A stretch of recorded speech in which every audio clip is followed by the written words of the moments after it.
Ce soir à l'émission, l'hôpital de Saint-Jérôme inaugure son pavillon de soins et de services en santé mentale. On a 3 fois plus de superficie. Bell Textron livre un 6 millième hélicoptère. Étant donné que nos appareils rencontrent l'intention du traité de libre-échange, ils sont exempts de tarifs, les pièces aussi.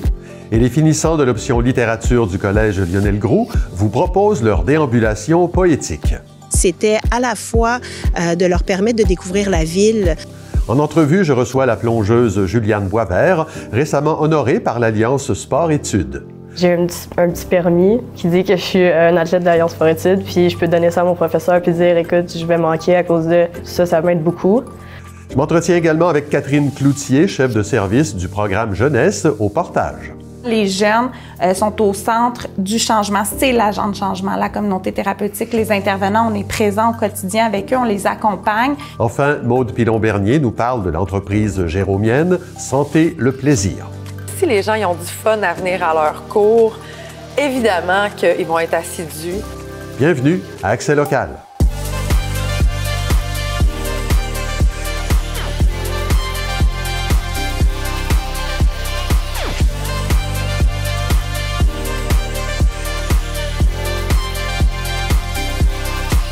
Mercredi 14 mai 2025, bon début de soirée, c'est Claude Desjardins en compagnie de Clara Maté-Genet. Bonsoir Clara. Bonsoir Claude. Lundi, c'était l'inauguration officielle du pavillon des soins et de services en santé mentale à l'hôpital de Saint-Jérôme. Vous étiez sur place. Oui, Claude, le pavillon est tout de même en service depuis plus de 2 ans maintenant, il faut le dire, mais cette semaine, c'est l'inauguration officielle, comme vous le disiez, par le ministre responsable des services sociaux, Lionel Carman, et par Sonia Bélanger, qui est ministre responsable des aînés de la région des Laurentides et qui est aussi ministre délégué de la Santé. Et c'est un nouvel espace qui répond à quel genre de besoins? Alors, le dernier pavillon de psychiatrie à l'hôpital de Saint-Jérôme, anciennement une école d'infirmières, a été rendu trop petit et désuet. Il a même été démoli car on y a retrouvé de l'amiante. C'est maintenant un stationnement et l'espace sera utilisé dans l'agrandissement des blocs chirurgicaux de l'hôpital qui s'inscrit dans son grand projet de modernisation. Louis Rousseau, qui est directeur du programme Santé mentale, dépendance et services sociaux généraux, nous explique comment ce nouveau pavillon va aider à répondre à la demande grandissante en soins psychiatriques dans la région. Le pavillon était très exigu, il n'offrait pas des espaces de qualité pour permettre aux patients de se rétablir. Avec le bâtiment qui a été construit ici, on a 3 fois plus de superficie. Le nouveau pavillon compte donc 89 lits d'hospitalisation, dont 10 sont réservés aux enfants et aux adolescents. Oui, et ça, c'est d'ailleurs la grande nouveauté de ce nouveau, qui vient avec ce nouveau pavillon, dans le fond.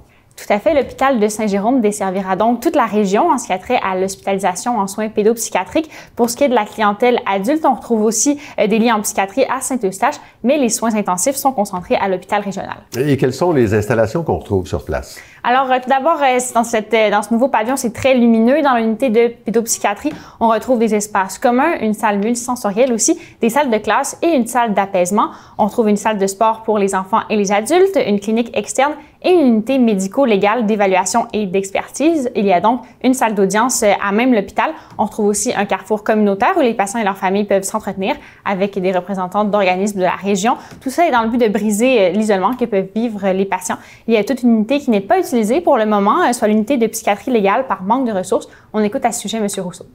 On a une unité qui est une unité de base sécuritaire qui va permettre de développer des services de psychiatrie légale pour répondre aux besoins là, qui sont en transformation au Québec. Donc, on est disposé, quand le ministère le jugera bon, d'offrir ces services-là. On a déjà l'environnement approprié là, qui avait été prévu à ces fins-là.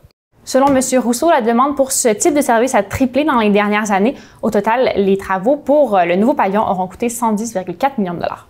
Autre nouvelle, le fabricant d'hélicoptères Bell Textron à Mirabel a célébré la livraison d'un 6 millième appareil. Oui, Claude, ça s'est déroulé en grande pompe lundi dernier en présence de la ministre Sonia Bélanger. L'appareil est un Subaru Bell 412 EPX et c'est l'un des 2 hélicoptères livrés à la Sûreté du Québec qui serviront pour des opérations tactiques, du sauvetage et de la recherche de personnes. Bon, Bell, c'est le seul fabricant d'hélicoptères au pays. Est-ce que l'entreprise a été affectée par les tarifs américains? Alors, Bell Textron s'en sort plutôt bien. Une entente avec le gouvernement fédéral leur permet une exemption de tarifs sur les pièces américaines qui entrent au pays. On peut écouter à ce sujet Michael No, qui est directeur général de Bell Textron Canada. C'est certain qu'il y a eu une bonne période d'incertitude il y a plusieurs mois.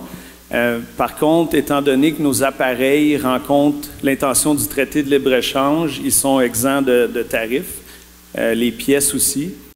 Et les affaires pourraient aller encore mieux dans les prochaines années, Claude, parce que le Québec et le Canada ont très clairement fait savoir leur intention d'investir massivement en défense dans les prochaines années. Merci Clara, on se revoit plus tard dans l'émission. Il sera question de déambulation poétique. À plus tard, Claude. L'Hôtel de Ville de Bois-des-Filions a rouvert ses portes aujourd'hui, alors que les travaux de rénovation qui avaient été lancés au début de l'année 2024 sont maintenant terminés. Depuis l'acquisition de l'immeuble par la Ville en 2010, les seuls travaux qui avaient été réalisés étaient la réfection de la toiture. Ces rénovations ont permis, entre autres, le déménagement de la salle du conseil municipal et le réaménagement du rez-de-chaussée et de l'accueil. Elles permettront une meilleure accessibilité et un meilleur accueil. Les 17e Olympiades québécoises des métiers et technologies ont eu lieu du 7 au 10 mai dernier et l'équipe de la grande région de la Val-Laurentide-Lanaudière, composée de 51 jeunes issus de 26 disciplines professionnelles, a participé à cette compétition provinciale. 8 médailles ont été remises à des jeunes des Basses-Laurentides et 4 d'entre eux iront représenter la région au volet canadien de cette compétition. Il s'agit d'Alexandre Lachance, Hugo Roy, Spencer Lehoux et Marianne Masson. Les gagnants se qualifieront ensuite pour le Mondial des métiers 2026 qui se tiendra à Lyon, en France. La plongeuse mirabelloise Juliane Boisvert est l'une des récipiendaires des bourses offertes par l'Alliance Sport-Études, un organisme qui célèbre ses 40 ans d'existence. Membre de l'équipe nationale senior, Juliane Boisvert est également inscrite en communication et médias au Collège Montmorency. C'est un plaisir de l'accueillir. Bonsoir, Juliane. Bonsoir. Vous êtes, vous, ce qu'on appelle une athlète d'élite. On vient de le dire, vous êtes membre de l'équipe nationale. Votre spécialité, c'est le tremplin de 10 mètres. Au mois de mars dernier, ça c'est tout récent, vous avez remporté la médaille de bronze en duo avec votre partenaire René Batalla. Ça, c'était au Grand Prix d'Allemagne. Vous avez aussi inscrit une 3e place au championnat canadien senior. On pourrait continuer comme ça. Première question, expliquez-nous ce que ça représente comme investissement, comme engagement personnel que d'atteindre ces très hauts niveaux de performance. Bien, c'est sûr qu'il faut avoir la passion, premièrement. Oui. Donc, c'est ça qui encourage le fait que je me lève tous les matins pour aller m'entraîner, pour aller à l'école, tout ça. Donc, mais la passion, je dirais. Aussi, ben, le travail acharné. Donc, aussi, je trouve que regarder tes propres objectifs, puis ensuite te positionner là-dessus, puis de dire, OK, ben, prochaine compétition, je vais être meilleur. Prochain entraînement, je vais essayer de travailler ça. Donc, aussi viser ce que toi, tu veux atteindre. Donc, c'est ça que vous êtes à la piscine à tous les jours? Oui, pratiquement. Combien d'heures par semaine, à peu près? C'est une 25 à peu près, oui. Bon. En plus de tout ça, vous allez à l'école, c'est la raison pour laquelle vous êtes là, pour les deux raisons, le sport et les études. Le 2 mai, justement, l'Alliance Sport-Études a rendu hommage à 110 athlètes québécois qui fréquentent 50 collèges, 11 universités. Vous avez reçu une bourse de 2000 $, mais au-delà de tout ça, vous profitez toute l'année, je dirais, des services de l'Alliance qui soutient les gens comme vous dans leur double parcours. Expliquez-nous de quelle façon ça se passe, l'alliance entre un athlète et cet organisme-là. Bien, il m'aide beaucoup aussi, ben, je dirais, quand je pars en compétition, souvent je manque des examens ou des dates de remise. Donc là, j'ai un petit permis qui dit que je suis un athlète de l'Alliance Sport-Études, puis je peux donner ça à mon professeur puis dire, écoute, je vais manquer à cause d'une certaine compétition, donc est-ce que je pourrais reprendre l'examen? Est-ce que je pourrais avoir les notes de cours en ligne, tout ça? Donc ça m'aide beaucoup. Puis aussi, ben, justement, pour les bourses aussi, ça m'aide toujours à payer mes compétitions et tout ça. Donc oui, il m'aide beaucoup à ce niveau-là. Je présume que vous ne pourriez pas imaginer votre vie sans le sport et sans les études. Donc, tout ce que vous venez de dire là, ça suggère que votre parcours académique se déroule d'une façon atypique. Là. Oui. Oui, vous ne le faites pas d'une façon continue. Le programme que vous suivez au Collège Montmorency pourrait vous mener vers le monde des médias. C'est quelque chose qui m'intéresse beaucoup. Qui vous intéresse? Oui. À l'écrit ou à la caméra, comme on est en train J'aime bien la caméra. J'ai essayé les deux. On a essayé beaucoup de choses. On a essayé la radio, la télévision, le journalisme écrit, tout ça. J'aime bien la radio parce que j'aimerais ça être analyste sportive. Dans le fond, j'aimerais ça analyser les compétitions, surtout de plongeon, évidemment. Mais aussi, j'aime bien le hockey, j'aime bien le soccer, le tennis, tout ça. Donc, j'aimerais ça analyser les compétitions ou juste partager les résultats de tournois ou tout ça là, à la télévision. J'aimerais bien ça. Je reviens au service de l'Alliance. Je sais qu'en plus des services pédagogiques, vous pouvez avoir accès en tout cas à un conseiller en développement global là, qui vous accompagne sur les questions qui touchent la santé mentale. J'imagine que dans le développement d'un athlète, c'est important ça? Oui, effectivement.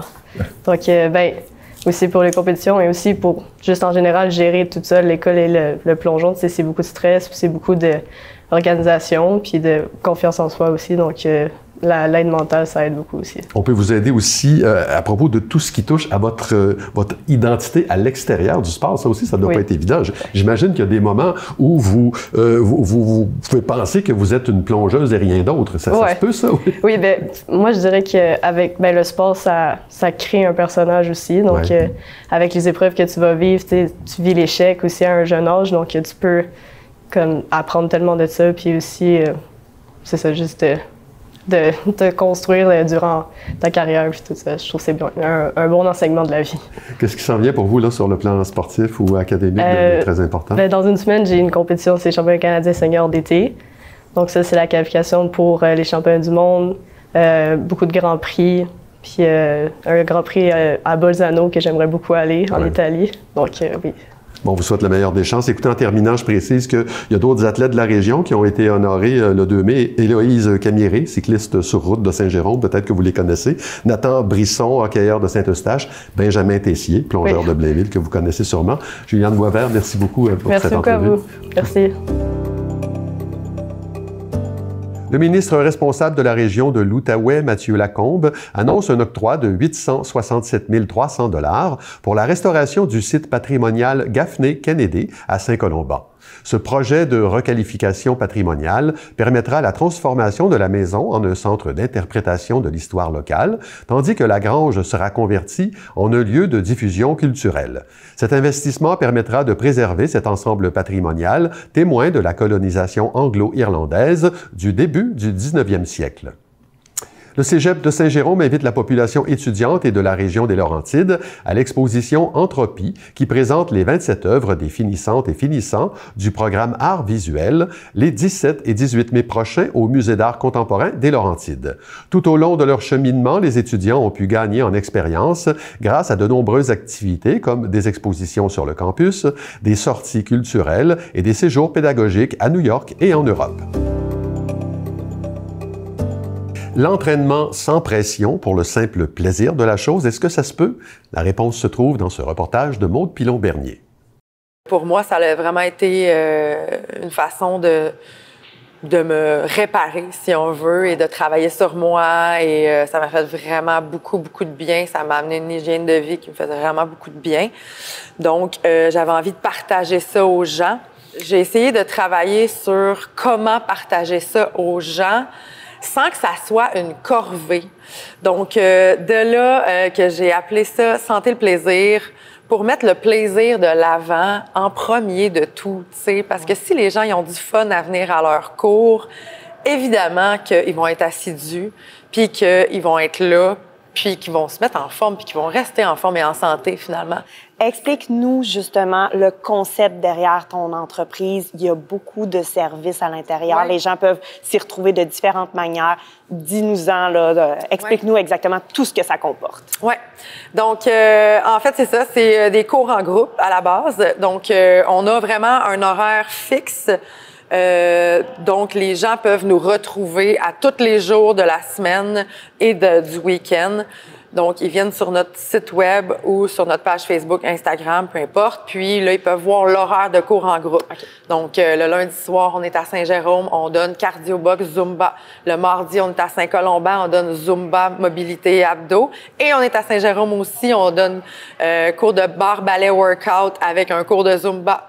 Le mercredi, donc c'est vraiment, on a vraiment plusieurs cours et avec les années, on en ajoute toujours. Puis la clientèle grandit aussi. Donc, cardio-box, cardio-musculation, barre-ballet, pilates, yoga. On offre le service dans les entreprises, les écoles, les garderies.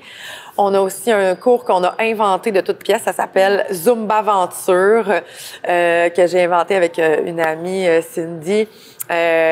Donc, c'est un cours pour les tout-petits de 0-5 ans.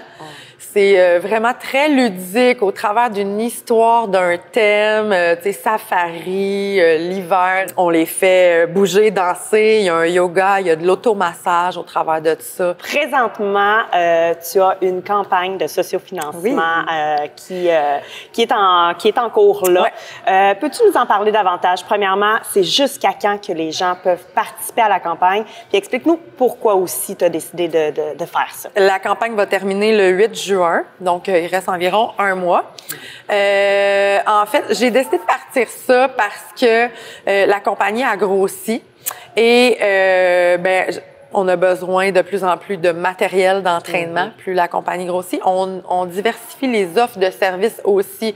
Donc, quand on ajoute un cours, par exemple, de pilates, bien, ça prend du matériel de pilates. Quand on ajoute un cours de musculation, bien, ça prend du matériel de musculation. Quand on donne des cours dehors, ben il faut que tous mes coachs aient des speakers de qualité parce qu'on veut quand même avoir une certaine qualité. On a vu que vous êtes vraiment beaucoup axé sur la famille.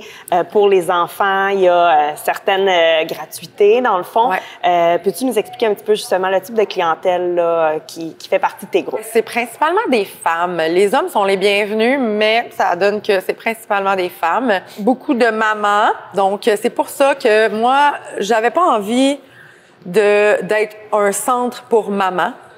Mais j'avais pas envie non plus d'être un gym où ce que les enfants peuvent pas être là. Ouais. Moi, les enfants sont les bienvenus. En bas de 16 ans, c'est gratuit pour eux. Les cours ne leur sont pas dédiés à eux, donc c'est pas adapté pour eux, mais s'ils veulent participer, aucun problème. Et ils participent. Il y en a beaucoup qui participent, qui font les cours de Zumba, de Pilates et tout. Ils s'amusent, ils nous voient bouger. C'est juste du positif, tu sais. Et on est vraiment dans l'inclusion, la bienveillance. Donc, on a de tous les types de formes physiques, de formes, de corps. On est vraiment dans le body positive. On parle vraiment... C'est interdit pour mes coachs, il est écrit dans leur contrat. T'as pas le droit de parler de perte de poids, de beaux abdos, de fesses. Ça, c'est interdit. Donc, parce que nous, on veut que la santé, ça soit accessible à tout le monde, en fait. On est là à la base pour avoir du plaisir et prendre soin de notre santé mentale, se vider l'esprit, peut-être se défouler ou juste faire le party dans un cours de Zumba, crier, rire. C'est vraiment ça l'essentiel. Puis je pense qu'on y arrive bien parce que la clientèle a grossi toujours. On a des cours là qu'on a 50 inscriptions là, donc ça va très bien. Ouais. Mais quelle dose d'énergie, quelle dose de bonheur. Pour vrai, essayez, sentez le plaisir. Vous allez adorer. À la prochaine!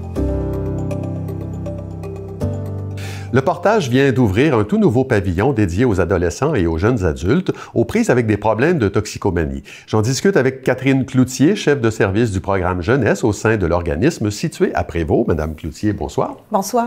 Bien, je sais que le Portage a plusieurs centres là, de réadaptation. On va se concentrer sur celui de Prévost parce que c'est là que vous venez de faire des travaux très importants. Je vous laisse décrire rapidement le chantier là, qui vient de se terminer.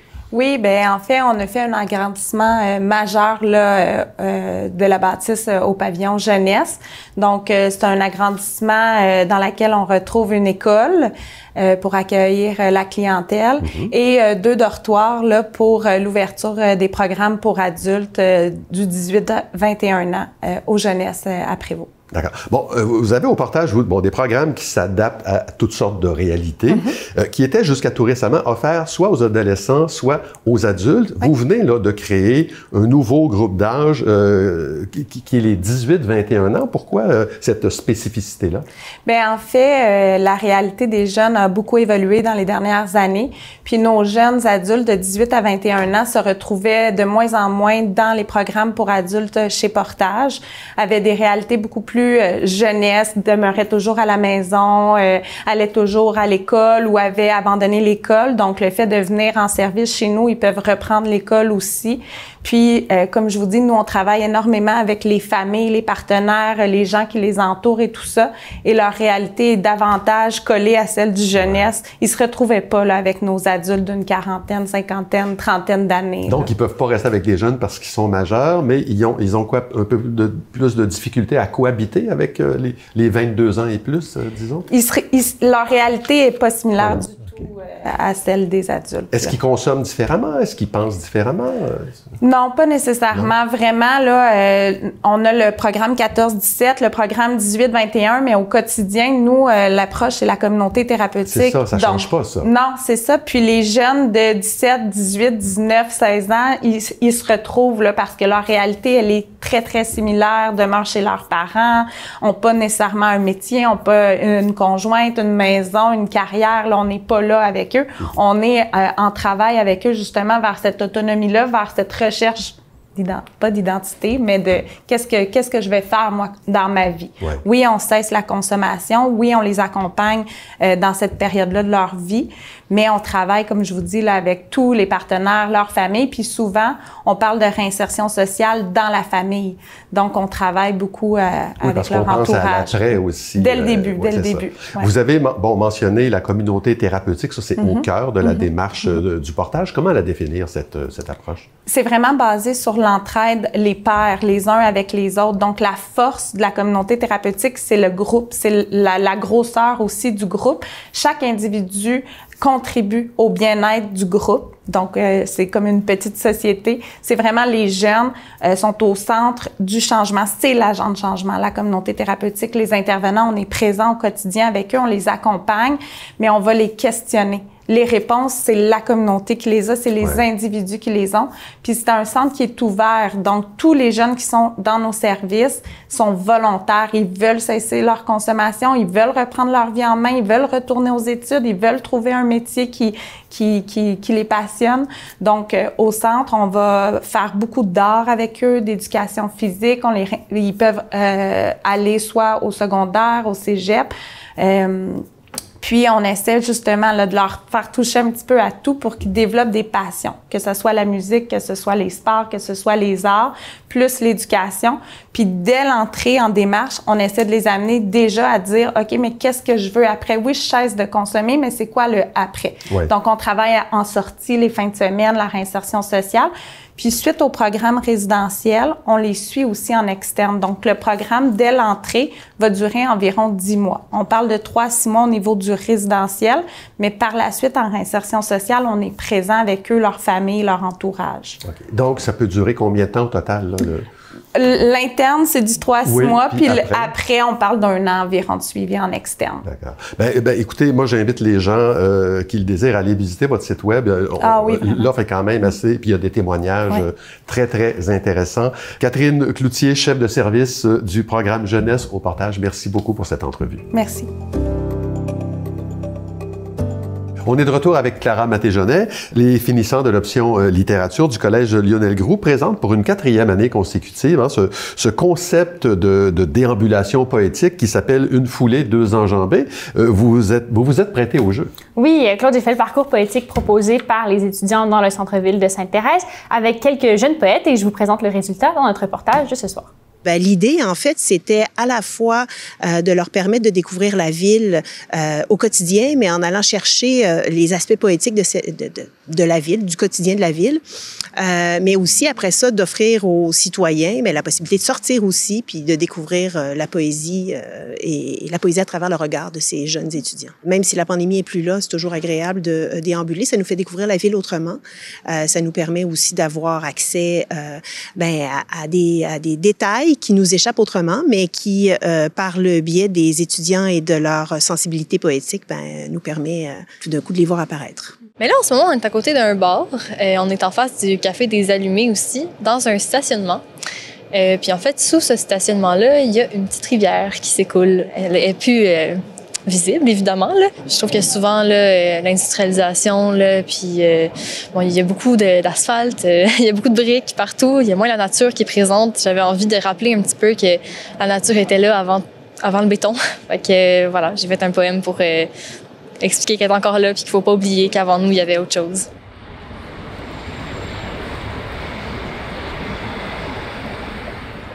Une très, très belle sensibilité à l'éveil de la nature, parce qu'on fait toujours ça un petit peu... Bon, on le fait puisqu'on veut l'offrir au mois de mai aux citoyens, mais on n'a pas le choix de le faire en hiver. Fait qu'on le fait en février, mars, des fois, la déambulation, parce qu'après ça, il y a tout le processus de création, puis il faut passer à l'impression des coroplaces qu'on affiche dans la ville. Mais c'est le réveil à la nature, ou des fois, un peu leur écœur en titre de l'hiver. Ils se projettent vers le printemps.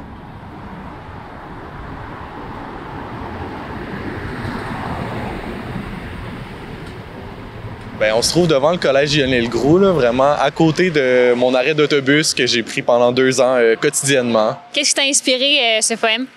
Ben, c'est l'attente d'autobus parce que c'est un poème que j'ai écrit au tournant de l'hiver puis du printemps. Puis d'attendre l'autobus l'hiver, c'est pas tout le temps plaisant, surtout que Exo ont beaucoup de retard. Hein? Donc, les autobus qui arrivent 15-20 minutes en retard quand il fait moins 25, c'est sûr que ça laisse un petit peu... ça laisse quelque chose dans le cœur que tu dis « Oh là là, j'aimerais ça que ça aille mieux ». L'autobus qui se fait longtemps désirer, comme le printemps qu'on a hâte qu'il arrive, donc c'est l'autobus qu'on a hâte qu'il arrive aussi. C'est ça, c'est un peu un parallèle entre les deux.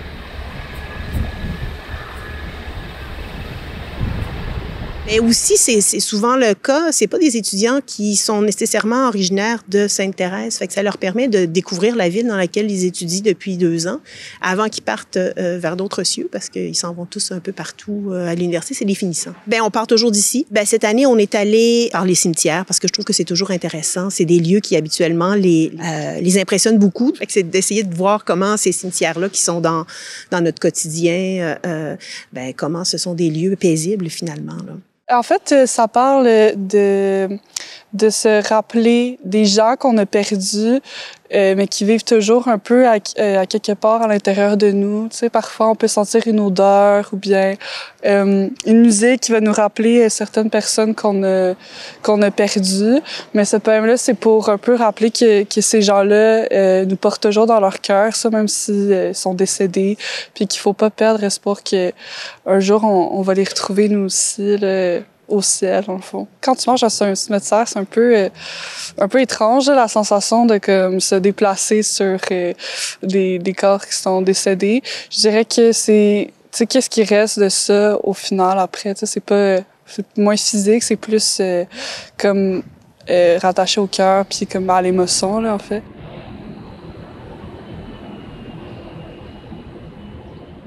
Ici, sous les voitures, se cache un secret. Une rivière s'écoule. Entre les fissures, elle respire. Plus fort que les moteurs, elle vrombit. Faiblement sous l'asphalte, l'eau murmure encore. On l'a enfouie, mais son flot ne s'éteint pas. Écoutons-la pour ne pas la perdre encore.